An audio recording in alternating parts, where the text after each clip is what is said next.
I have a job offer in Qatar. So once I arrive, I will immediately start earning a huge salary.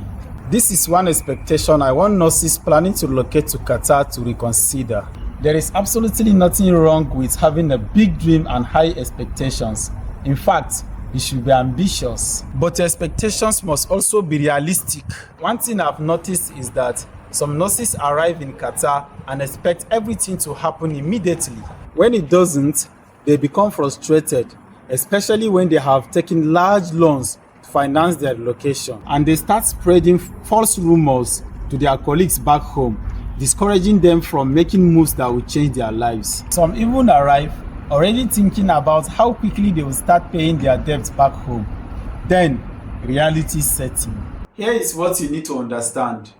Having a job offer does not mean you will start receiving your full salary package immediately after landing in Qatar. Depending on the healthcare organization and your situation, there may be several steps you need to complete before you will be fully settled.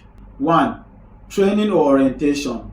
Some healthcare organizations require newly recruited nurses to undergo orientation, training, or onboarding activities before they fully commence their duties. And this period can last for weeks or even longer, depending on the organization. During this period, your earnings may not be the same as the full package you were expecting. 2. Competency assessment and examination.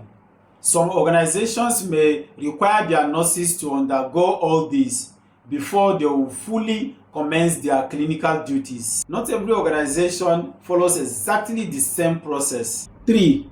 Your QID process. This is an important part of your life and employment process in Qatar. The process can sometimes move quickly, but delays can also happen. And depending on the employer's policy and payroll process, your employment package or certain benefits may not be fully activated until required documentation is completed. 4. Your professional licensing process. Depending on your circumstances, there may be licensing steps before your full professional registration is finalized. These processes take time, so don't arrive expecting everything to be completed within 1 week. 5. Your first few months may not look exactly how you imagined. This is the most important point. You may have seen nurses online talking about how much they earn in Qatar.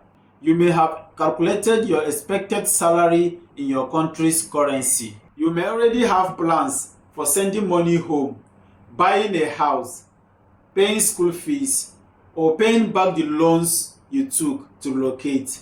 But please, breathe.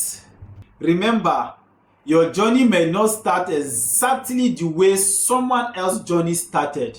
You may need time to complete documentation, licensing, onboarding, and other employment requirements. My advice to nurses planning to relocate: don't come to Qatar financially desperate. If you have to take a loan to relocate, understand exactly how much you are borrowing, the repayment terms, and the interest involved. And most importantly, don't calculate your loan repayment based on a salary you haven't started receiving yet. Have some financial cushions, prepare for unexpected delays, have realistic expectations, and give yourself time to settle. Don't allow unrealistic expectations to turn what should be a new beginning into a financial crisis. And remember, your first salary is not the whole story of your Qatar journey. At Chamo Unified Medicals, we don't just support your migration journey, we also support you with the right information, guidance, and the support you need to settle and live comfortably in Qatar. Save this post and share it with other persons who need to hear this. And don't forget we are reading your comments. So, ask your questions and stay tuned for my next post.